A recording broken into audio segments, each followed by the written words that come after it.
All right, party people, what's good? Lonnie Appleton here. I'm a healthy family advocate, which means I advocate for the health and wellness of our families within our communities, within our society. Ultimately, as we raise our vibrations collectively, we can actually affect the vibration of the world. I was in Target just now with my daughter, and she's like, you know what, this store feels better than Fry's. I was like, yeah, because the vibration is completely different. No, she said, this store is quieter than Fry's. And I was like, yeah, and it's not even the physical noise that makes Target less noisy than, say, a Fry's. I was like, it's the energetic vibration of a Fry's versus a Target or a Walmart. So as we continue to heal ourselves and do the work necessary to come into knowing who we are in this lifetime and get into the work of what we need to do in this lifetime, we will notice that in our home, the energy vibration will start rising, and it'll just become more peaceful and more calm, because energetically we are more peaceful and calm. I come here every day and I read the Bible, and I just talk about it based on from here to here, this cover to this cover, what does it mean to me? I'm not here to argue the validity of the Bible. I'm not here to argue why I'm reading it. I was told by God to read it on live every day at noon. Right now it is 1:06. I had something prior to this to do, so that's why I'm an hour late today. But the idea is to be here every day at noon, unless something comes up. If you miss a live or you hop in mid-live, I repost all of my lives on YouTube, Lonnie Appleton Live, LONEAPPLETONLIVE. So if you wanted to catch any of the lives prior to this, that's where you can. I have lives, and then I just have Bible studies. Just look for the playlist. Right now we are in Exodus chapter 16. Moses just led the Israelites away from Pharaoh and his goons, because they were gooning. Pharaoh and his goons just got swallowed up by the Red Sea. I believe it's the Red Sea. Somebody's sea just swallowed them up. But they just got swallowed up. So we're going to go manna and quail. We read just to find what's in it. What's in it for me? What's in it for me? What's in it for you? We're going to find out. Chapter 16. The whole Israelite community set out from Elim and came to the desert of Sin, which is between Elim and Sinai, and on the 15th day of the second month after they had come out of Egypt. In the desert, the whole community grumbled against Moses and Aaron. The Israelites said to them, "If only we had died by the Lord's hand in Egypt. There we sat around pots of meat and ate all the food we wanted. But you have brought us out into this desert to starve this entire assembly to death." You see how easily it takes for someone to turn their back on God. They're like team God when things are going good, and then as soon as things, simply as missing a meal. And I know it's been a month or so that's a couple of meals missed. But something so simple in the grand scheme of things, if you think about everything that God has done for you, and God has done, God does his big in my life. I can't speak for you, and I'm teaching my daughter to start seeing God manifesting in her life so that she does not take it for granted, and she actually sees the power. And once you see the power, you can now move within the power. So, but it just takes a little something. Food is one of our, food, water, shelter. Maslow hierarchy of needs are the basic, things that we need: food, water, and shelter. Love, and there might be something else in there. But hey, Shay, it so easily they turned their backs and was like, yeah, we should have just stayed in captivity. I'm going to miss a couple meals if it means my freedom. I'm going to keep it G. Then the Lord said to Moses, "I will rain down bread from heaven for you. The people are to go out each day and gather enough for that day. In this way, I will test them and see whether they will follow my instructions. On the 6th day, they are to prepare what they bring in, and that is to be twice as much as they gather on the other days." So Moses and Aaron said to all the Israelites, "In the evening you will know that it was the Lord who brought you out of Egypt. And in the morning you will see the glory of the Lord, because he has heard your grumbling against him. who are we that you should grumble against us? Moses also said, you will know that it was the Lord when he gives you meat to eat in the evening and all the bread you want in the morning, because he has heard your grumbling against him. Who are we? You are not grumbling against us, but against the Lord. That's what I tell my kids when they be trying to come up against me. Hey, Mary Jane, when my kids be trying to come up against me, like, you ain't grumbling against me. You're grumbling against the Lord. You might want to watch yourself. I'm just joking. Then Moses told Aaron, say to the entire Israelite community, come before the Lord, for he has heard your grumbling. While Aaron was speaking to the whole Israelite community, they looked toward the desert, and there was the glory of the Lord appearing in the cloud. The Lord said to Moses, I have heard the grumbling of the Israelites. Tell them, at twilight you will eat meat, and in the morning you will be filled with bread. Then you will know that I am the Lord your God. That evening, quail came and covered the camp, and in the morning there was a layer of dew around the camp. When the dew was gone, thin flakes like frost on the ground appeared on the desert floor. When the Israelites saw it, they said to each other, what is it? For they didn't know what it was. Moses said to them, it is the bread the Lord has given you to eat. This is what the Lord has commanded.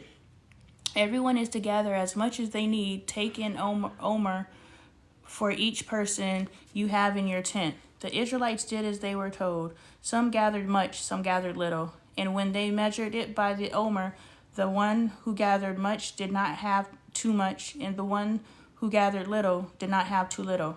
Everyone had gathered just as much as they needed. Ain't that something?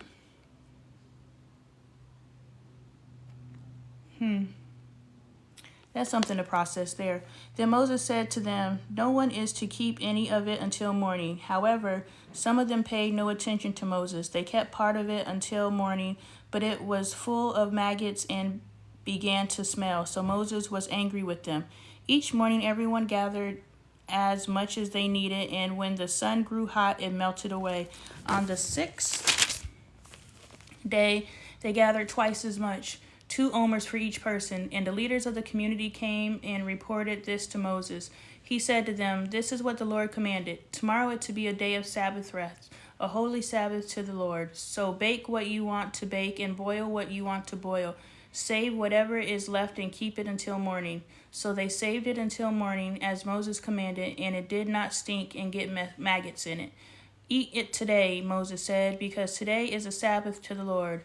You will not find any of it on the ground today. 6 days you are to gather it, but on the 7th day, the Sabbath, there will not be any. Nevertheless, some of the people went out on the 7th day to gather it, but they found none. Then the Lord said to Moses, how long will you refuse to keep my commands and my instructions? Bear in mind that the Lord has given you the Sabbath. That is why on the 6th day he gives you bread for 2 days. Everyone is to stay where they are on the 7th day. No one is to go out. So the people rested on the 7th day. The people of Israel called the bread manna. It was white like coriander seed and tasted like wafers made with honey. Moses said, this is what the Lord has commanded. Take an omer of manna and keep it for the generations to come, so they can see the bread I gave you to eat in the wilderness when I brought you out of Egypt. So Moses said to Aaron, take a jar and put an omer of manna in it, then place it before the Lord to keep it for the generations to come. As the Lord commanded Moses, Aaron put the manna with the tablets of the covenant law so that it might be preserved. The Israelites ate manna 40 years until they came to a land that was settled. They ate manna until they reached the border of Canaan. An omer is 1/10 of an ephah. What's an omer? It's 1/10 of an ephah. Oh, okay. Chapter 17, Water from the Rock.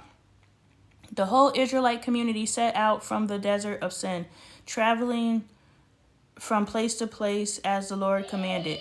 They camped at Rephidim, but there was no water for the people to drink. So they quarreled with Moses and said, give us water to drink. Moses replied, why do you quarrel with me? Why do you put the Lord to the test? They ain't learned about messing with the Lord yet. But the people were, because it's been 40 years. They ate manna for 40 years. They ain't figured out in 40 years to leave God alone. But 40 years. I'm 40 years old, and I'm just now developing faith. Judge not unless you judge yourself. I'm sure there's a verse somewhere in there. Judge not, yet ye be judged, or something like that. Anyway, 40 years. I am 40 something, and I am just now moving into a space of learning faith. So, what are the circumstances that had to transpire in my life to where I can start developing the muscle of faith? And I have to honestly say, I had to disconnect from everything, and I've been blessed to be in that position. That's probably why we need to be more mindful of keeping our families together, because the stress is the enemy of faith. Trying to just live and keep a roof over your head is the enemy of faith. You can't even develop a relationship with God if you're just trying to live, and that's intentional. So pay attention to that. So when you're being the hard-nosed parent, because that's the culture, but you're creating a system or situation where as soon as your child is old enough to get away from you, they get away from you. Like, your kid wants to gain their independence because they want to gain their independence. Your kid doesn't want to get away from you. Two different things. I turned 18 in April, but I was told I can't move out until I graduated. I graduated in May on a Thursday, and I moved out on a Saturday because I just needed to get up out of there. But we have to understand our ability to grow in faith is in our ability to see the blessings around us. And everything is a blessing, and everything is God showing up for us and providing us with manna. But because this system is set up to always be in scarcity plus the lack mentality, so many different factors, we don't see the blessing. And so we think these big things are blessings. But everything is a blessing. If we could start seeing the breadcrumbs, if we could start seeing the manna before us daily, then we can start moving in faith and know that provision is provided. When I tell you I just walked out of the house and got a job, me and my daughter, working together, not having to deal with people, like, perfect. Like, it's all just divinely organized, and it's not perfect forever, but it's perfect for now. You know what I'm saying? And that's going to lead into the next perfect for now. So you're in the space of being able to see the blessings and all, and then you can start building the faith. So if we could just keep our families together as long as possible and lean on each other. Yes, your kids are still at home, but you're paying all the bills and they're living off of you. That's not the system. The system is, okay, I make 20,000, you make 20,000, hey Kendra, I make 20,000, you make 20,000. Okay, now that's $80,000 coming into the household. Not 20,000 there, 20,000 there, 20,000, 20 there, and ain't nobody got no money. No, 20,000, 20,000, 20,000, 20,000. We got an $80,000 household. Now we can do some things, but we have to be able to move as a unit, which is a lot of work. We struggling over here, y'all. Hopefully we'll make it through. But the people were thirsty for water there, and they grumbled against Moses. They said, "Why did you bring us up out of Egypt to make us and our children and livestock die of thirst?" Yo, it's 40 years old, like 40 years later. Because it said, they came to a land settled generations to come. Omer, I know I just read 40. They've been out there for 40 years. First of all, do we all have to stay together for 40 years? Did anybody break off and go do their own thing, or they were forced to stay together until they entered the promised land? Because I haven't even seen the promised land being mentioned to the actual people. Now, it was mentioned to the elders. So did the elders kind of whisper to the people, this is where we're going? So they're like, well, I don't want to break off because we're going to get in the promised land. But it's been 40 years. I'm trying to see, because it said they ate manna. It was white manna in it in the place before the Lord that kept generations to come. Then the tablets covered the law so they might be preserved. To the Israelites ate manna for 40 years. Okay, verse 35, chapter 16. The Israelites ate manna for 40 years. For 40 years. Y'all ain't figured out no type of proficiency and efficiency for yourself. Y'all still looking at Moses and Aaron like, this your fault. 40 years later, this your fault. You ain't figured out no type of self-efficiency in 40 years, this your fault. Some of y'all still blaming y'all's parents for your problems, and you, a 40, 50, 60-year-old person, talk about it's their fault. When are you going to pick up the pieces and put your life together? Like, come on now. Accountability, Kendra. Accountability. Then Moses cried out to the Lord, what am I to do with these people? I don't know, Moses. They are lost cause at this point. I'm joking. They are almost ready to stone me. The Lord answered Moses, Go out in front of the people, take with you some of the elders of Israel, and take in your hand the staff with which you struck the Nile, and go. I will stand there before you by the rock of Horeb. Strike the rock, and water will come out of it for the people to drink. So Moses did this in the sight of the elders of Israel, and he called the place Mesa and Meribah, because the Israelites quarreled and because they tested the Lord, saying, is the Lord among us or no? I feel Moses shoot. I feel Moses too. I'm like, get somebody.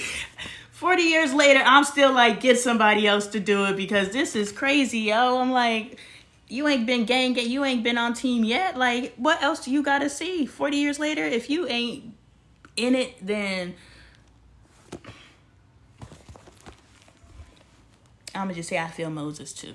The Amalekites defeated. The Amalekites came and attacked the Israelites at Rephidim. Moses said to Joshua, choose some of our men and go out to fight the Amalekites. Tomorrow I will stand on top of the hill with the staff of God in my hands. That staff was mighty, mighty powerful. Real spill, friend. I like that, real spill. So I love how we speak. Like, where are you from, Kendra? I'm in Arizona, but no matter where we're at, we all have these different things, but I've never heard real spill before, but I know what it means. GA, yeah. That's some flavorful language right there. That's what's up. In Florida right now. Yeah, okay, so you got double flavor. I'm in old watered down Arizona. It's very interesting. That's how we speak in AZ. I'm just playing. So Joshua fought the Amalekites as Moses had ordered, and Moses, Aaron, and Hur went to the top of the hill. As long as Moses held up his hands, the Israelites were winning, but whenever he lowered his hands, the Amalekites were winning. When Moses' hands grew tired, they took a stone and put it under him, and he sat on it. Aaron and Hur held his hands up, one on one side, one on the other, so that his hands remained steady till sunset. So Joshua overcame the Amalekites' army with the sword. You want to know why? Because collaboration over competition, that's how we win. This is the new merch at LonnieLifestyle.com. Make sure you get yours. Because when we collaborate and we don't compete, we all win. Yes. This was actually something I said in one of my lives, and one of the community members messaged me afterwards and was like, you should make a shirt that says collaboration over competition. I said, say less. So I have a little thing that says community collaboration. There's an option in the store where I am now collaborating with community members, and that's where that merch will be. Collab and Thrive is the name of my business. We definitely connected, friends. See, look at that. Let's go, sis. Somebody else told me, he was just like, a white man. It's so funny. Because I've been connected with black women, so it's just like, we have so much in common. We have so much in common. Oh my gosh, you remind me of me. Now I got this white man coming to me like, he calls me Miss Lonnie. Miss Lonnie, we have so much in common. I was like, yeah, because we are all vibrationally pulling ourselves to each other. We are coming into each other's orbits for the time. It's not a lifetime. It's for however long divinity calls for it, but we are all pulling each other into each other's orbits so that we can do the healing work and then continue to flow. So yes, I love it. All right, here we go. Then the Lord said to Moses, write this on a scroll as something to be remembered, and make sure that Joshua hears it, because I will completely blot out the name of Amalek from under heaven. God dang, the Amaleks just got, we only know about them because of this. And that's cool, because I'm a historian and I like to document things. So the fact that God was like, write this down so it can be remembered. It kind of makes me feel like, okay, I am doing God's work because I document everything. Like, everything is documented. I've done it my entire life. It's important. That's why I tell people, you're someone's ancestors. You're someone's ancient civilization. You're at least your grandchildren who want to know who their grandmother was or their grandfather was or their grandparent was. They want to know these things. So why not just blot down a couple of your thoughts every now and then so that they can truly know you, you know? Lord is my banner, he said, because hands were lifted up against the throne of the Lord. The Lord will be at war against the Amalekites from generation to generation. Chapter 18. Jethro visits Moses. Now Jethro, which is his father-in-law, the priest of Midian and father-in-law of Moses, let me show my memory, my ability to remember. Jethro was the father-in-law, heard of everything God had done for Moses and for his people Israel, and how the Lord had brought Israel out of Egypt. After Moses had sent away his wife Zipporah, his father-in-law Jethro received her and her 2 sons. One son was named Gershom, for Moses said, I have become a foreigner in a foreign land. And the other was named Eliezer, for he said, my father's God was my helper. He saved me from the sword of Pharaoh. Jethro, Moses' father-in-law, together with Moses' son and wife, came to him in the wilderness, where he was camped near the mountain of God. Jethro had sent word to him, I, your father-in-law Jethro, am coming to you with your wife and your 2 sons. Now, did they stay in the same place for 40 years or were they nomadic? Because how do you find somebody in the desert? I know it's a lot of people, but how do you find somebody in the desert? The tracking ability must have been amazing. So Moses went out to meet his father-in-law and bowed down and kissed him. They greeted each other and then went into the tent. Sounds nothing like the Laban and Jacob relationship. Moses told his father-in-law about everything the Lord had done to Pharaoh and the Egyptians for Israel's sake, and about all the hardships they had met along the way and how the Lord had saved them. Can you imagine being Jethro hearing that story? Like, now he did what? He parted the Red Sea? Now did you see the fish? Like, how did you feel crossing? Can you imagine speaking to someone who experienced the Red Sea splitting and they just walked across it? Like, that's one heck of a story time. Jethro was delighted to hear about all the good things the Lord had done for Israel in rescuing them from the hand of the Egyptians. He said, praise to be the Lord who rescued you from the hand of the Egyptians and of Pharaoh, and who rescued the people from the hand of the Egyptians. Now I know that the Lord is greater than all other gods, for he did this to those who had treated Israel arrogantly. Then Jethro, Moses' father-in-law, brought a burnt offering and other sacrifices to God, and Aaron came with all the elders of Israel to eat a meal with Moses' father-in-law in the presence of God. That sounds like some good family dynamics there. This is for the first time we've seen some good family dynamics per me. You know, I'm reading this to see how the humans interact with each other. And this is one of the first time that I've seen people act like they really like each other and want to commune together and not just doing it because it's Christmas and Thanksgiving and Grandmama's birthday. The next day, Moses took his seat to serve as judge for the people, and they stood around him from morning till evening. When his father-in-law saw all that Moses was doing for the people, he said, what is this you are doing for the people? Why do you alone sit as judge while all these people stand around you from morning till evening? Moses answered him, because the people come to me to seek God's will. Whenever they have a dispute, it is brought to me, and I decide between the parties and inform them of God's decree and instructions. Moses' father-in-law replied, what you are doing is not good. You and these people who come to you will only wear yourself out. The work is too heavy for you. You cannot handle it alone. Listen now to me, and I will give you some advice. And I'm trying to read this and keep my assessments to myself. And let me read fully what is going on before I'm just like, well, hold up. So stay focused, Lonnie. Listen now to me, and I will give you some advice, and may God be with you. You must be the people's representative before God and bring their disputes to him. Teach them his decree and instructions and show them the way they are to live and how they are to behave. Okay, I respect that. But select capable men from all the people, men who fear God, trustworthy, men who hate dishonest gain, and appoint them as officials over thousands, hundreds, fifties, and tens. Have them serve as judges for the people at all times, but have them bring every difficult case to you. The simple cases they can decide themselves. That will make your load lighter, because they will share it with you. If you do this and God commands, you will be able to stand the strain, and all these people will go home satisfied. All right, different positions since I finished reading. Jump into conclusions. I need to break that habit. I agree. I didn't like how you said you cannot handle it alone.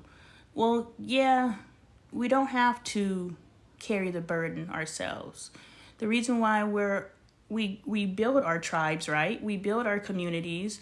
We have our families. We have our friends, because we don't have to handle it alone. We literally have people in our network that we can tap into who can give us the tools necessary, or the ideas, or the whatever support we need. So I agree with that, but you can't handle it alone. Don't put your limitations on me. You don't know what I could do. I've been doing this for 40 years. But what he's saying is there's no need for you to overburden yourself when you have your network, you have your community. As mothers, speaking from my perspective, we hold on to everything. I literally had to shift my family from your mom, that's why. Your mom, you're supposed to do it. You're the mother, you're my wife, you're a female, all these different things. This perspective of just because I have a vagina, I'm supposed to do these different things. Just because I chose to have children, now I'm this person. No. So I had to shift my family from putting all the weight on me to, no, y'all got to pick up some of this slack. Get somebody else to do it, or it's not getting done. And they got tired of living in their own filth, and so they started doing themselves. And now there's a system to where, and I'm not saying I did it correctly, I'm just saying I completely dropped everything because I can't do it all by myself. I resent you if I have to do it all by myself. But hey, you can do a little bit, you can do a little bit. And now because we see everybody showing up, we want to show up more. So when you get capable people, you raise capable people, then it's just a system. And that is what Jethro is talking about, creating a system. I can respect that. Moses listens to his father-in-law and did everything he said. He chose capable. This is wise counsel, right? This isn't just somebody coming and saying, you gonna let that baby talk? You gonna let that baby do that? Yeah. Because it works, But if you got some wise counsel that comes in and be like, have you ever considered this? And then and now you can tweak it a little bit. And be like, that wise counsel, let's go. Difference between trauma bonding and wise counsel. Difference between just having place fillers and people around you and people that could actually feed your soul. Surround yourself with people that could feed your soul. You're always being fed. He chose capable men from all Israel and made them leaders of the people, officials over thousands, hundreds, fifties, and tens. They served as judges for the people at all times. The difficult cases they brought to Moses, but the simple ones they decided themselves. Then Moses sent his father-in-law on his way, and Jethro returned to his own country. At Mount Sinai, chapter 19, on the first day of the 3rd month after the Israelites left Egypt, on that very day they came to the desert of Sinai. After they set out from Rephidim, they entered the desert of Sinai, and Israel camped there in the desert in front of the mountain. Then Moses went out to God, and the Lord called to him from the mountain and said, "This is what you are to say to the descendants of Jacob, and what you are to tell the people of Israel. You yourselves have seen what I did to Egypt, and how I carried you on eagle's wings and brought you to myself. Now, if you obey me fully and keep my covenant, then out of all nations you will be my treasured possession. Although the whole earth is mine, you will be for me a kingdom of priests and a holy nation. These are the words you are to speak to the Israelites." So Moses went back and summoned the elders of the people and set before them all the words the Lord had commanded him to speak.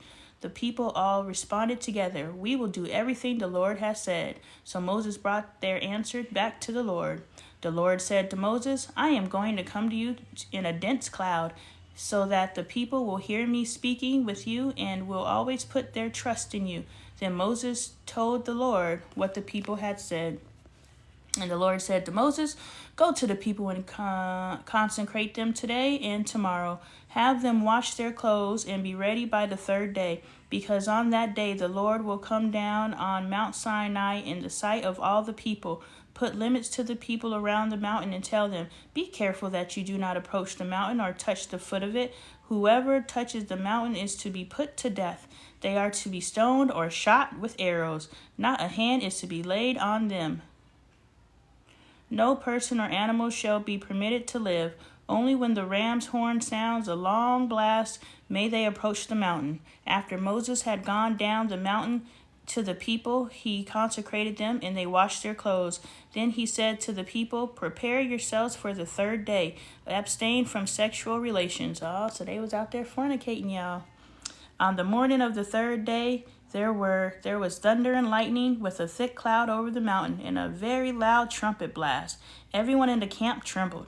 Then Moses led the people out of the camp to meet with God, and they stood at the foot of the mountain. Mount Sinai was covered with smoke, because the Lord descended on it in fire. The smoke billowed up from it like smoke from a furnace, and the whole mountain trembled violently. As the sound of the trumpet grew louder and louder, Moses spoke, and the voice of God answered him. The Lord descended to the top of the Mount Sinai and called Moses to the top of the mountain. So Moses went up, and the Lord said to him, "Go down and warn the people so they do not force their way through to see the Lord, and many of them perish. Even the priests who approach the Lord must consecrate themselves, or the Lord will break out against them." Moses said to the Lord, "The people cannot come up Mount Sinai because you yourself warned us. Put limits around the mountain and set it apart as holy." The Lord replied, "Go down and bring Aaron up with you. But the priests and the people must not force their way through to come up to the Lord, or he will break out against them." So Moses went down to the people and told them. Ooh-wee. Chapter 20, the 10 Commandments. Y'all ready? We're going to get the thou shouts. Let's see if we've been breaking these commandments or no.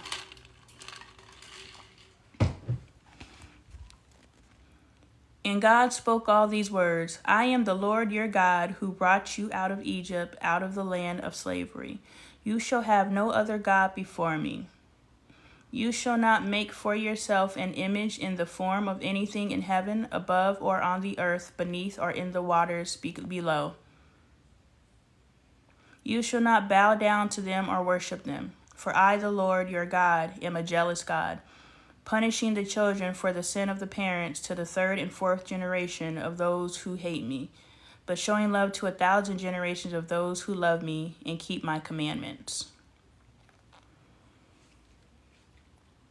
You shall not misuse the name of the Lord your God, for the Lord will not hold anyone guiltless who misuses his name. Remember the Sabbath day by keeping it holy. 6 days you shall labor and do all your work, but the seventh day is a Sabbath to the Lord your God. On it you shall not do any work, neither you nor your son or daughter, nor your male or your female servant, nor your animals, nor any foreigner residing in your towns. For in 6 days the Lord made the heavens and the earth, the sea and all that is in it. But he rested on the seventh day. Therefore the Lord blessed the Sabbath day and made it holy. Honor your father and your mother, so that you may live long in the land the Lord your God has given you. You shall not take somebody out. You shall not commit adultery. You shall not steal. You shall not give false testimony against your neighbor.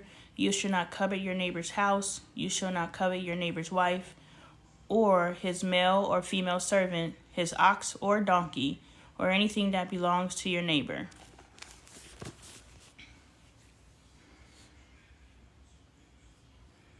That's a lot. It's not a lot, but it's a lot. Because a lot of this stuff, like, it's just day-to-day practices, right? It's all that we are.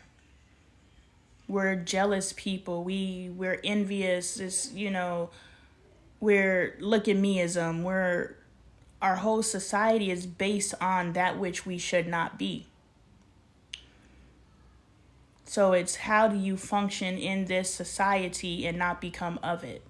Be in it, but not of it. It's an art.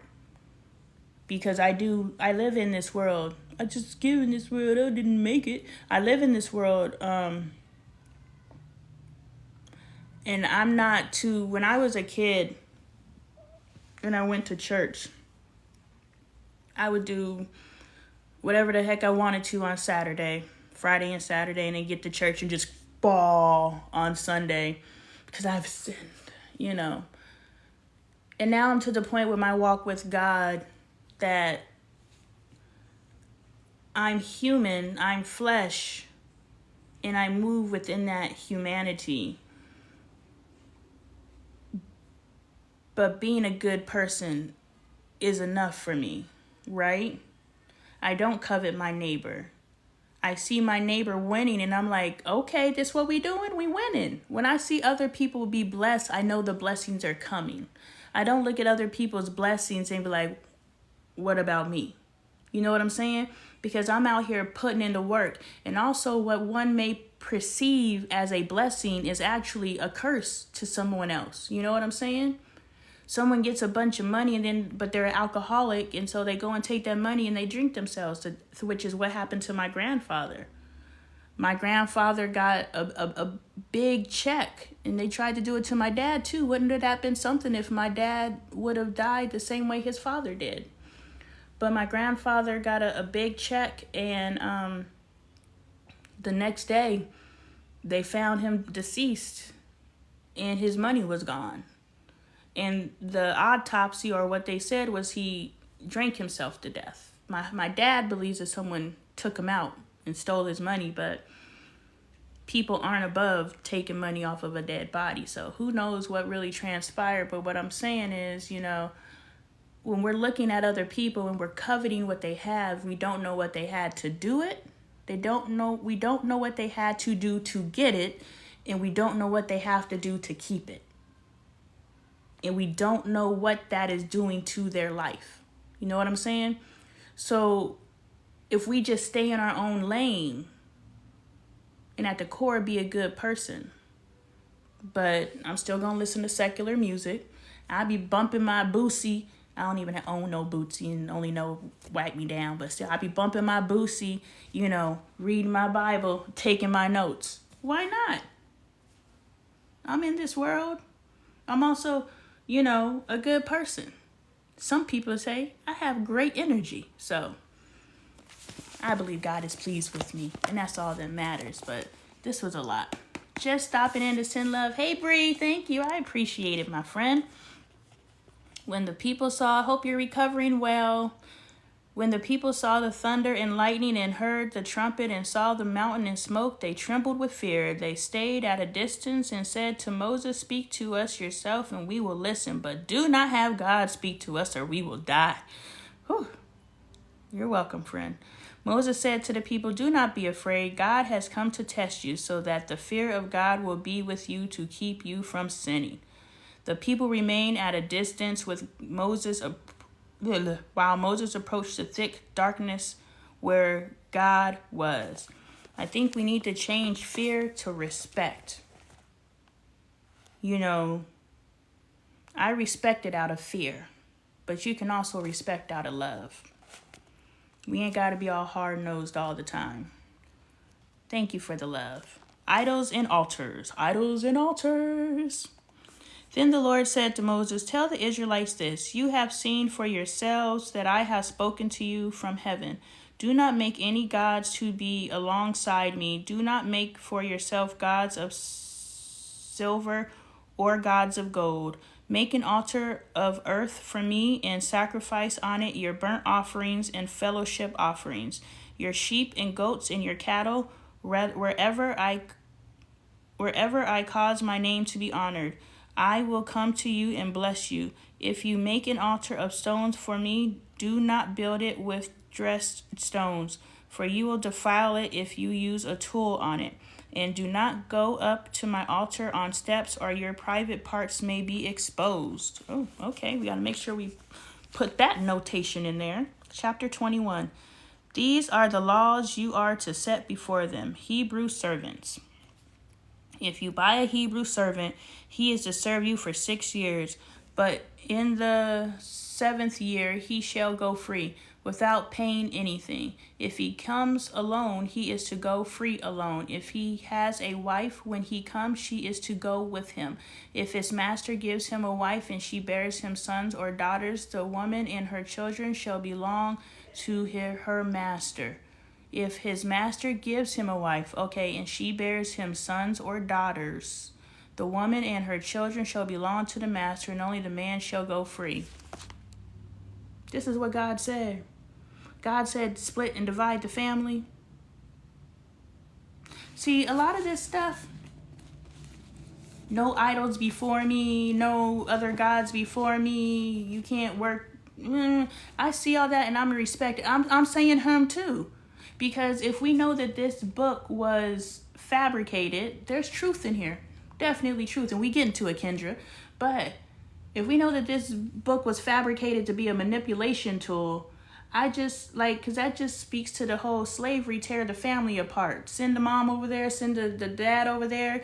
If she's nursing, she gets to keep the kids. Otherwise, the kids is going over there. This is the framework for that. And I just don't believe that's not what my God stands for. My God doesn't stand for go and be fruitful and multiply so I could tear y'all apart.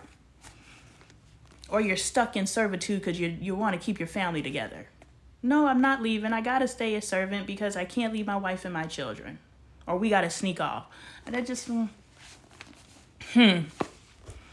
But if the servant... I'm not going to say that ain't what God said, because clearly that's what God said. Real spill once again. I'm saying...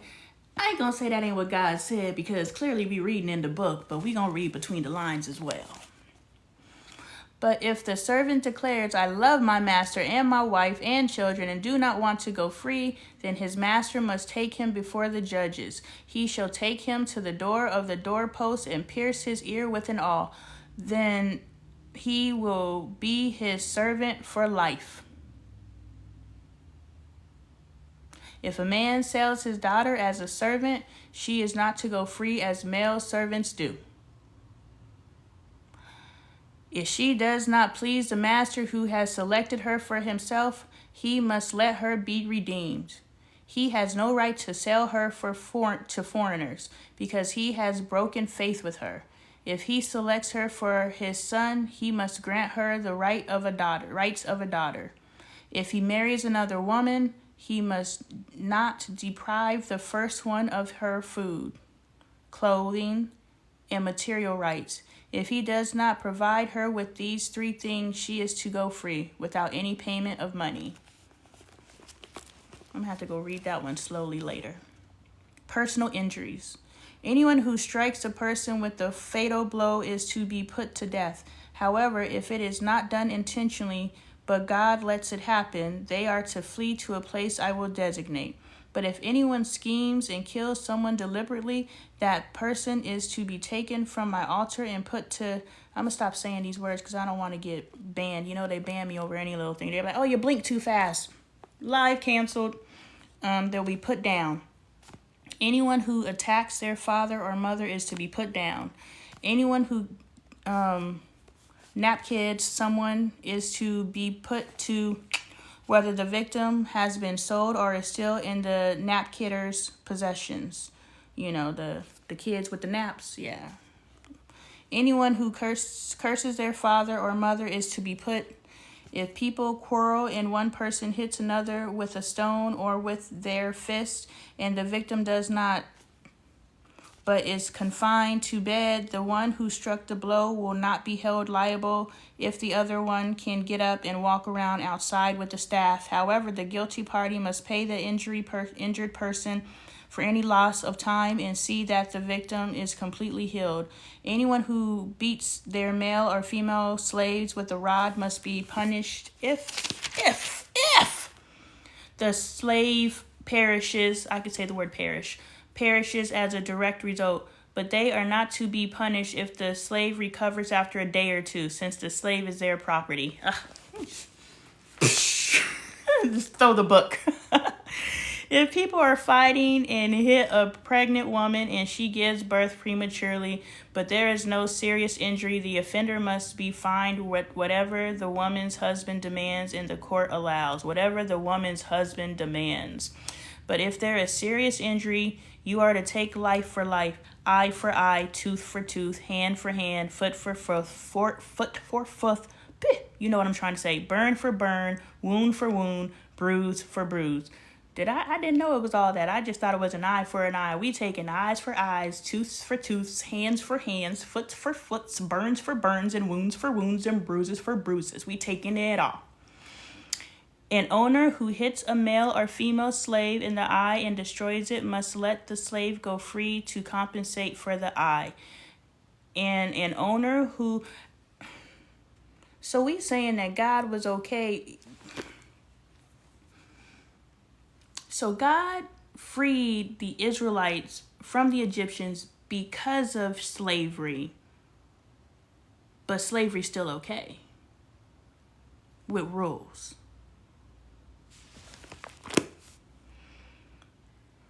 And an owner who knocks out the tooth of a male or female slave, like, what are the conditions where you're taking my eye or you're taking my tooth? I have gone 40 some odd years of my life and I have not lost an eye and I have not lost a tooth. So I want to know, what are the living conditions where, oops, got your eye, oops, got your tooth. It's not okay. Like, this is just contradictory. You know what I'm saying? Like, we gonna read it. Like, look, we gonna read it. We gonna make our behinds the revelations, right? But we gonna ask questions along the way, because this just don't make no sense. How you gonna trade one slavery for another slavery? You ain't okay with that slavery, but you okay with this slavery? And we believe in it all. Well, I ain't. You ain't. But they are. Must let the slave go free, and we believe in it all. Well, I ain't. You ain't. But they are. Must let the slave go free.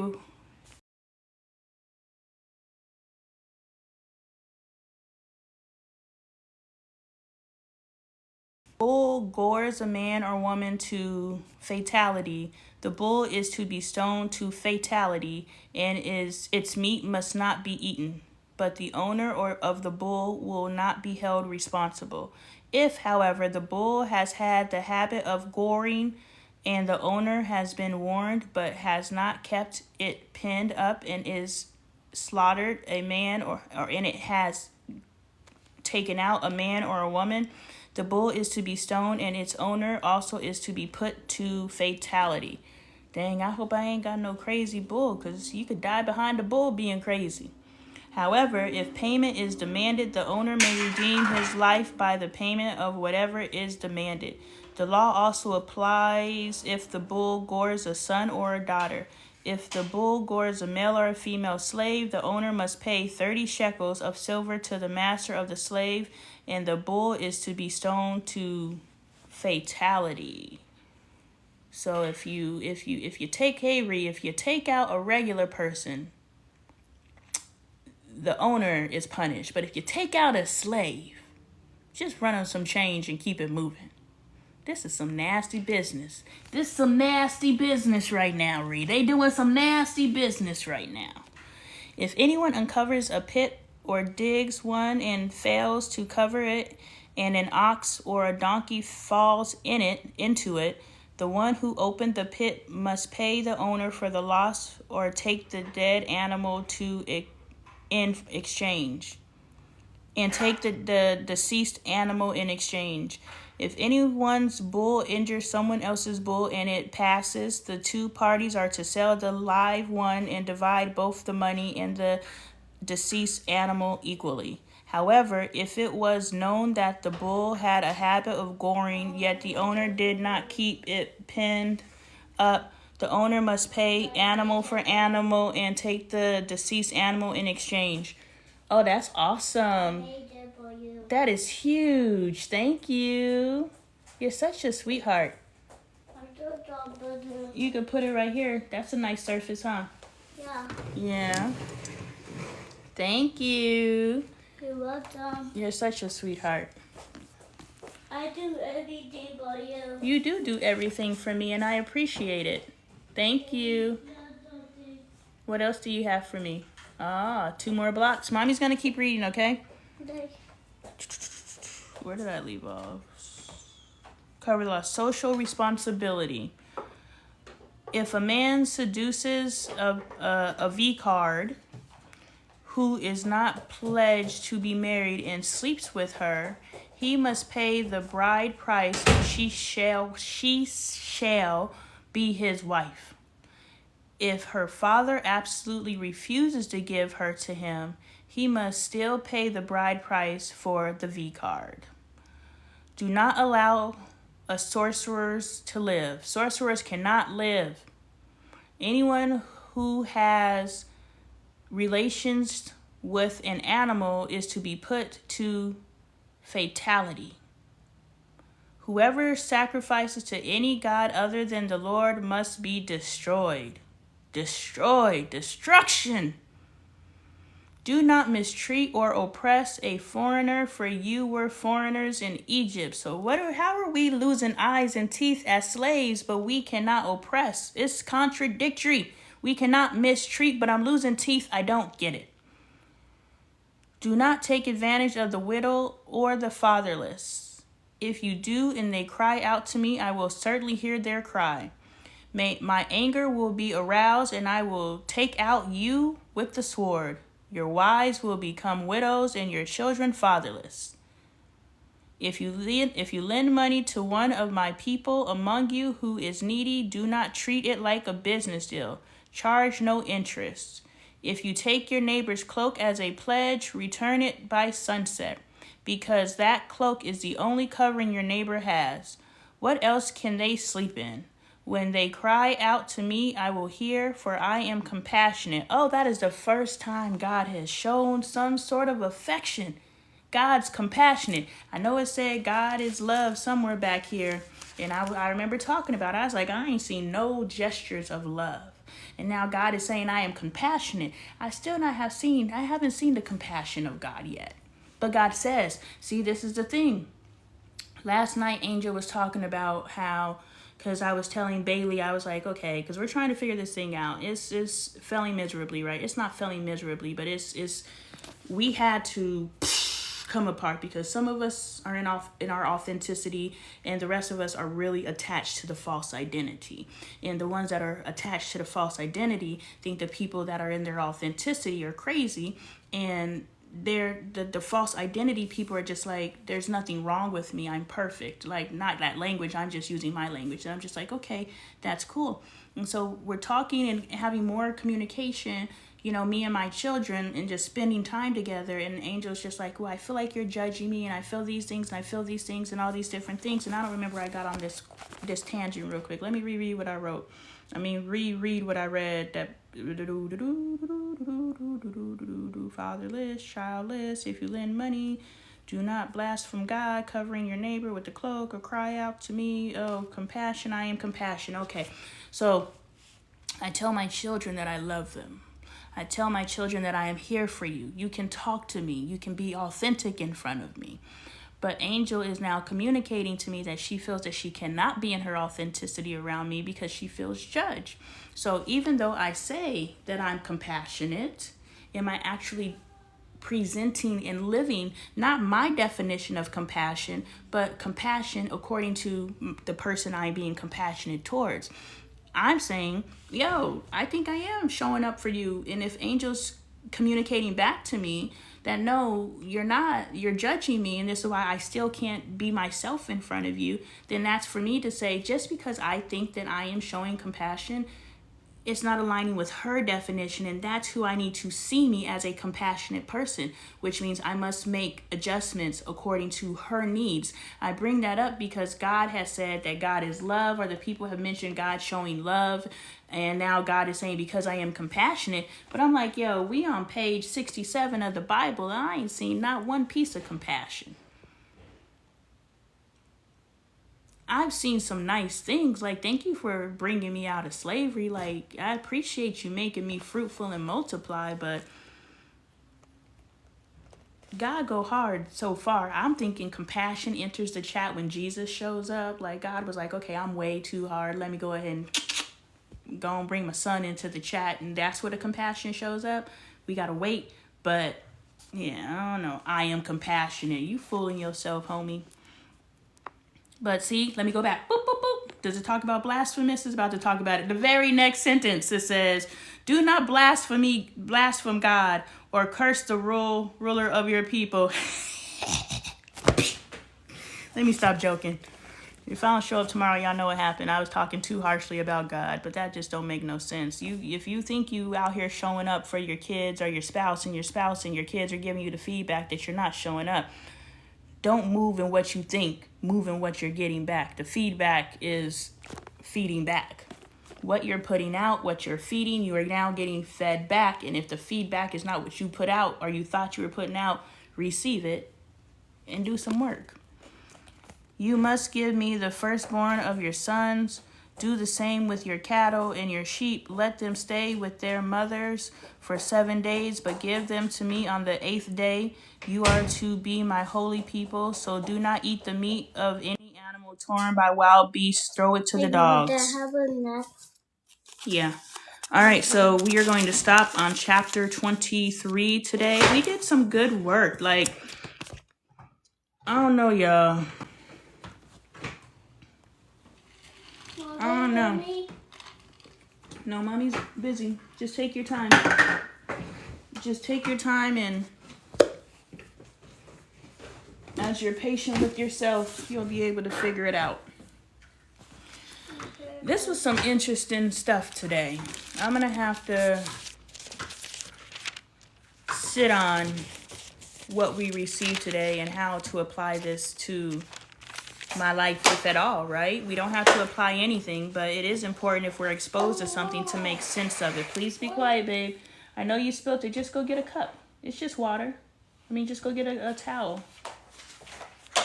You know, it's for us to make sense of whatever we're exposed to. Michael, but it's not who put the cup there. It's about you need to pay attention to your surroundings, right? Yeah. You have to pay attention to what's going on around you. I did. If you did, you wouldn't have spilled the cup, right? It's okay. It's not Michael's fault. Okay, well, I think Michael shouldn't have left the cup there. You are correct. But I also think you should have paid attention to what was going on around you. If you did, you wouldn't have spilled it. We'll talk about it later. All right, so, yeah, we'll talk about it later. Those of you who are unfamiliar with me, I'm going to do my closing, and then I'm just going to rap with you guys for a little bit. Those of you who aren't familiar with me, I'm Lonnie Appleton. I am a healthy family advocate. I come here daily between 12 and 1 o'clock. It is currently 2:03. I am an hour late today because I was out getting me a job. Oh, lucky you. That's cool, huh? Yeah. Thank you for putting the box in the trash. So between 12 and 1 o'clock is my goal to come live and read the Bible as instructed. I got a job, friend. I'm going to get into the nitty gritty. Let me do my closing. Yeah, I come here daily, 12 noon Mountain Standard Time. Like I said, presently it is 2 o'clock. So 2 hours ago is when I typically go online. But today was, an anomaly. And every day after, being as I'm starting to work, thank you, Kendra. Now that I'm starting to, build a schedule, we might have to find a different time. But right now it's 12 o'clock. I read the Bible and we journal afterwards. So afterwards, we're allowed to go into a space of reflection and see how. Sorry. That's okay. Just fix it. We're able to go into a space of reflection and see how what we heard can, align with our present lives. Some of it can, some of it can't. Like the stuff we read today, I'm gonna be like, I'm gonna acknowledge I read it. But it could also be. You did a good job. It could also be waking us up to what's going on around us. Not that we are a part of it or nothing that we can align with our life, but just making things visible to us. So we don't know why anything comes into our field of awareness, but it is our job to try to figure out, why did Spirit bring this to me at this time? Everything is important. Everything is important. So that's why we journal. If you miss a live, you can always check out the lives on Lonnie Appleton Live on YouTube. I post them, all of my lives there, but I repost the Bible studies there in their own little playlist. Always, you can pick up my merch. Here's one of our new pieces, Collaboration Over Competition. Hey, Nay. Collaboration over competition. That's how we win. This was actually inspired by something I said in one of our Bible studies. One of our community members popped in my DMs, was like, that was a great study session. You should make a shirt that says collaboration over competition. I was like, okay, cool. So, I credit her or credit them. I don't know their gender or how they identify, but I credit them with, the inspiration for the piece. So yeah, pick up your merch. I'm a 2-time published author, so you can pick up your books at LonnieLifestyle.com. You can get your merch at LonnieLifestyle.com. You can book your coaching sessions at LonnieLifestyle.com. Always DM me if you just have some just need some encouragement. We're here. We're sisters. We're here to support each other. # sister support. We are in this together. We are here to rise together. We are here to wake together and grow together. As long as we need to. Nothing has to be a forever thing. Everything is reason, season, lifetime.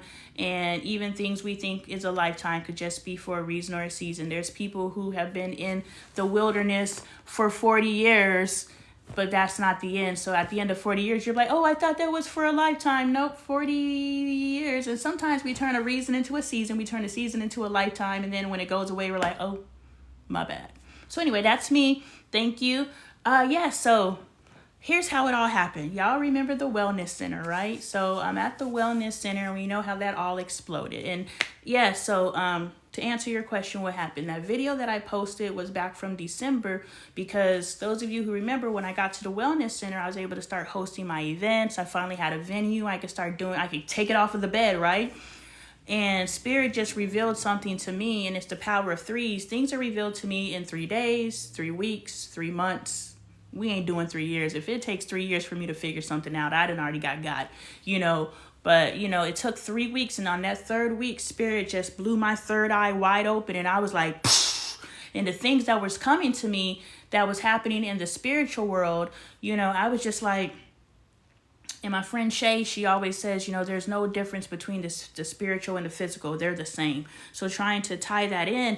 But what was happening to me energetically, I was just like, this is like blockbuster movie stuff. Like, this is out of this world. And I was just like, okay, are you going to believe this big, huge drama that you created in your head? Or are you just going to continue to move as you move, i.e. show up to the Wellness Center on Monday? And I was like, well, what Spirit told me is happening in the presence of this person, I don't have the privilege to fuck around and find out. You know what I'm saying? I have to trust Spirit. And if Spirit told me never step foot in that place again, I have to listen. And so I stepped foot in there again, because we had just finished First Friday, and I had to return all the things because they were in the back of my car. So I stepped foot in there one more time, and I put her things in there. I removed all of my things out that had my energy on it, because I was just like, you ain't gonna be doing no work with my energy. So I pulled all of my things that were in that place that had my energy on it, and the things that I could return to Amazon and get my money back, I returned to Amazon and get my money back. And the other things I threw away in random dumpsters around the city. I was just like, I'm not bringing it back to my house. Anything that came into my house, I was saging. And so that time that I cleared my house, and I was clearing my house in December, I was clearing any energies that I may have brought into my house from the Wellness Center. Like, it was for real, buckle down, get into how I can protect myself and protect my family energetically and spiritually. And I'm not saying anything happened. Spirit just revealed some things to me, and I don't know, but I'm going to say yes. Why? Because I'm not questioning Spirit. I didn't stay and fuck around and find out, because I would have ended up dead according to Spirit. And so I was just like, okay, piece that out. But anyway, the Wellness Center, I met 2 individuals there. And when I disassociated with the Wellness Center, I was like, do I disassociate with everything that has to do with the Wellness Center or what? Anyway, so I have chosen to not keep in contact with individuals, but, the Wellness Center was a bridge that, you know, so God's going to bring you into different places. The place that you're brought into may not be for you. But what you come in contact with and the knowledge that you pick up, because even the Wellness Center, it blessed me today. So I can't speak negatively of the person. I can't speak negatively of the experience. But there are things that I learned, and what the devil means for bad, God will always change for good. So there's individuals that I met while I was in the Wellness Center.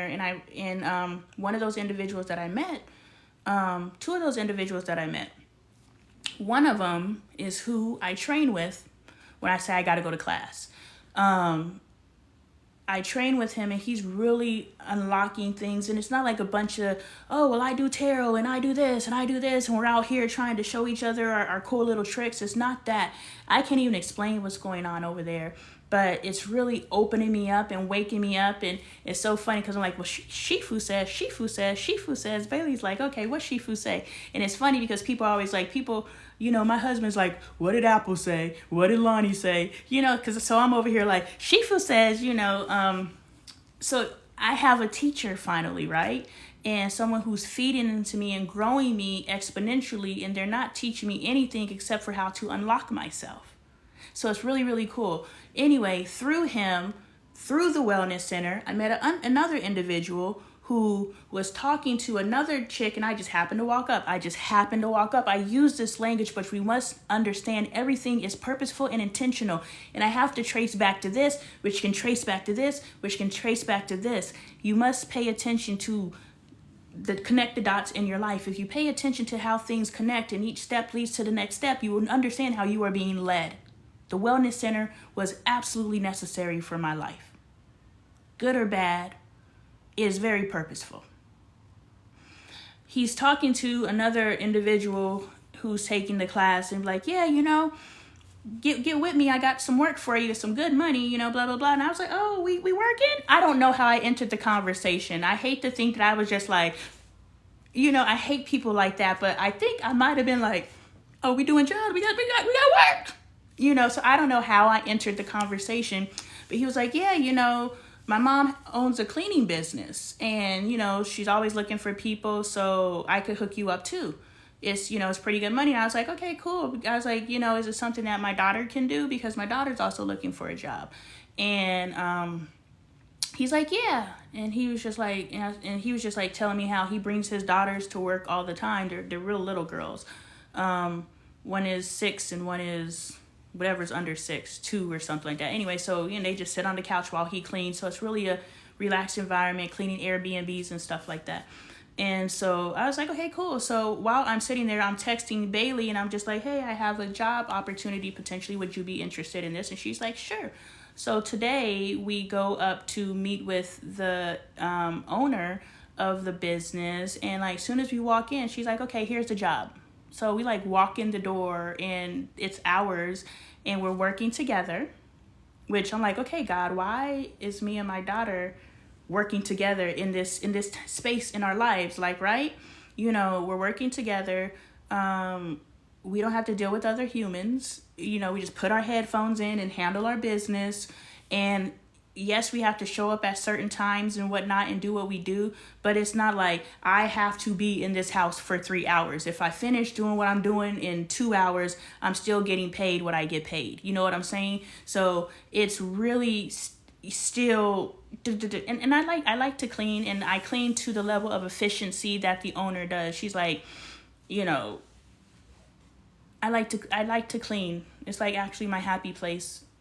It became my unhappy place while I'm cleaning, and there's kids and adults going right behind me making messes. Now it's not my happy place anymore. So, you know, we start that potentially this weekend because we are a team. The larger properties are weekend properties, so my schedule may change up a bit because I'm going to be working, but it's a way to start gaining my financial independence. It's a way to start bringing in an income and start freeing ourselves up. Me and Bailey, we already, like I said earlier on the live, where I was just like, just because your kids, what did he know? Just because your kids are staying at home, it's not separate. It's together. So when me and Bailey, we're already talking, we're like, okay, we have a shared note on our phone, because we're both iPhone. And we're like, okay, these are the things that we are agreeing to work towards to get. And I was just like, okay, well, the first thing we need to get after we handle, taking care of the kids and the things that they need is we need to get you a car. And I was like, I don't need a car. I ain't going nowhere until I'm going somewhere, and I could borrow your car. But it's like, okay, how can we put our money together to get you transportation so that you can open up your world? And so there's just a lot of moving pieces. There were some things that my daughter was talking about doing to, start earning income. And I was just like, I was in my journal like,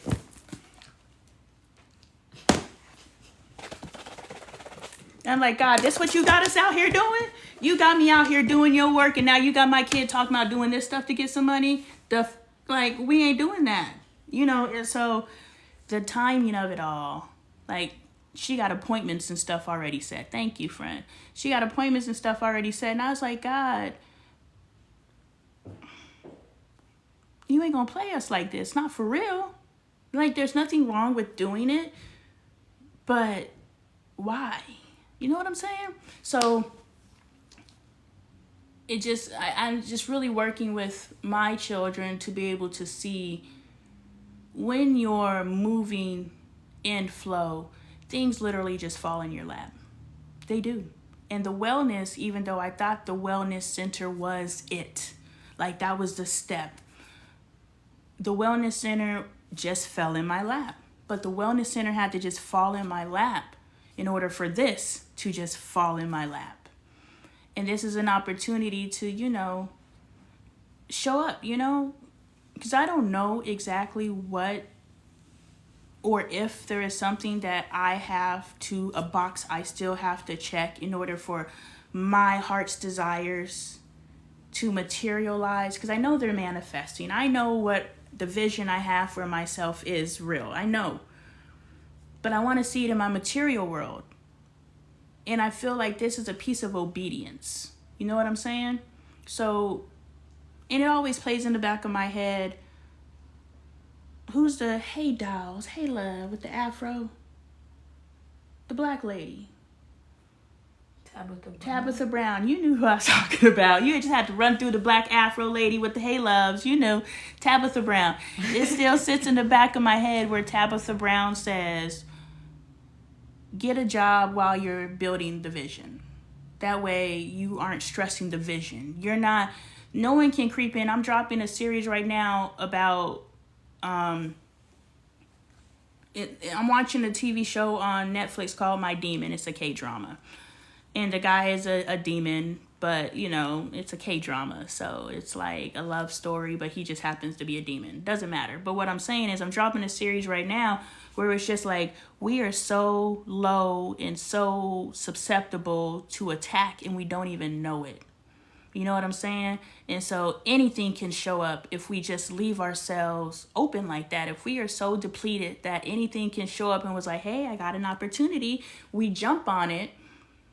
But if we put ourselves to be sustained with manna, whatever that looks like, when the blessing comes, of the flowing with the milk and the honey, when that comes, because we cushioned ourselves in the meantime, we aren't tricked into, a wellness center that's like, yeah, and we're just like, okay, yay, we're here. And then nothing really happens and you are actually bending over backwards to do everything, and they're receiving everything and you're not really receiving anything. And you wake up to the fact that you made a backwards deal and you in essence sold your soul, because just for this little bit of thing you did all of this. But if a sis just gets a job, I can now wait on divine alignment for this to transpire. I can wait for the right opportunities that feel good, not look good, but feel good. Remember, we have 3 brains. So in all 3 of my brains, where it feels good, and then I can move on that. So yeah, we have that, and just seeing how this led to that, led to this, led to that, led to this, led to that. So just starting to pay attention to all the different pieces that come together. So we're excited for the opportunity. We definitely feel like this is a blessing. And again, she quit her job a month ago, And she kept talking about quitting. She worked at a grocery store and she kept talking about quitting. And I was just like, well, quit. And she was like, well, I don't want to hear anybody's mouth and da-da-da-da-da. I was like, if Spirit is telling you to quit, quit. You know, and had she not quit, would she be open to this opportunity? You know, would she be in the mental space to be able to receive this? Because all of this is for a purpose. Even if it's, you know, as soon as I show up on a job, God, you know, presents a contract like, okay, perfect contract. It's just the act of obedience. Do you understand? When you're waiting on something to open up for you, it's just the act of obedience. Are you going to do as I said? If you do as I said, I got you. But if you continue to be in pride and ego and resistance and, oh my God, I got to clean a toilet. I don't want to clean toilets, but I don't mind cleaning toilets because I like cleaning. You know what I'm saying? But, you know, if you are so prideful that you won't even move how God is instructing you to move and you are overlooking opportunities that are presented to you. And like I've always told Bailey, I've never had to look for a job. A job has always found me. You know, I've never had to put in a bunch of resumes. And if you are putting in a bunch of resumes, it ain't time for you to work. So release the stress, release the anxiety. Know that it is done. If you start losing stuff because you don't have the money, it wasn't yours anyway. You don't lose what's yours. You lose insulation. So you are being made to feel uncomfortable for whatever reason you're feeling uncomfortable for. And this is what I told Bailey. I was like, is it necessary for you to put yourself through the mental anguish of all of it if you knew at the end of it you was gonna be okay anyway? I'm gonna go through this like this while other people are going through it like this, and other people are going through it like this, and other people are going through it like this. I'm gonna go through it like this. I'm gonna go through it like this. Thank you. Because whatever this is for me. What is it just happening for you, not to you? So giving it that energy is a choice, and I choose not to give it the energy. And at the end of the day, you remember when I said in that family meeting, I think I posted it, where I said, I'm going to get a job in January if this doesn't do what it's supposed to do. It is January 22nd, because it is 2:22 right now. I'm going to get my screenshot. That's hilarious. Yeah. It is January 22nd. At 2:22, and I got me a job. Told you I spoke. So that's what I told Bailey. I was like, we are manifesting our needs. Ree said, hey, Bailey. Hi. She said, hey. We are manifesting our needs, and we need to get to the point of, I wanted to say figure out, but I don't know. But to get to the point of manifesting our desires and our wants. And it's possible. Because we're manifesting our needs, and even without trying, we're sustained. The manna is provided, provision is there. So without even trying, you are provided for. So if you really can start trying and start calling into yourself that which you need and giving it the energy, going through it like this. Going through it like this. Thank you. In gratitude. Vibrating at the frequency. Speaking the words. It's coming. Period. And if you're putting out resumes and you're not getting the job, it's because that's not your job. Why do you want somebody else's blessing? You don't. You want yours. So if they're not calling you back, they're not supposed to.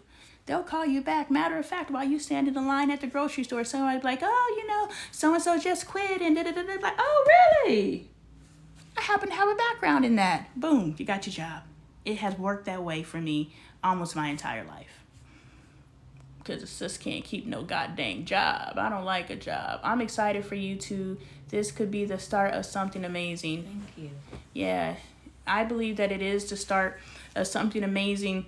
And just looking at all the factors and the variables, right? You know, it's just like Bailey and I have been hanging tough these past couple of weeks.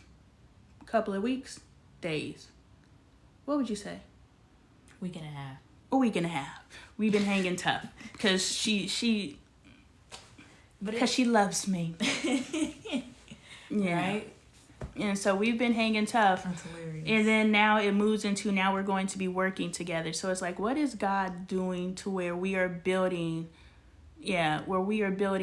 such a bond right now? You know, like we are bonding. It's not just like we're going to be working together. It's like Bailey and I, like, she'll either come and sit in my room or I'll come sit in her room, or we'll go sit outside together, like, and we're just together and we're downloading. Ooh, Ree, let me tell you what I figured out the other day. And Kendra, I'm sorry, both y'all. But,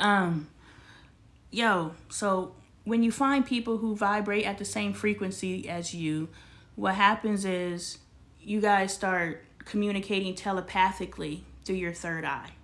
Because this is what happened. I figured out when I was talking to Bailey. We're not necessarily cutting each other off.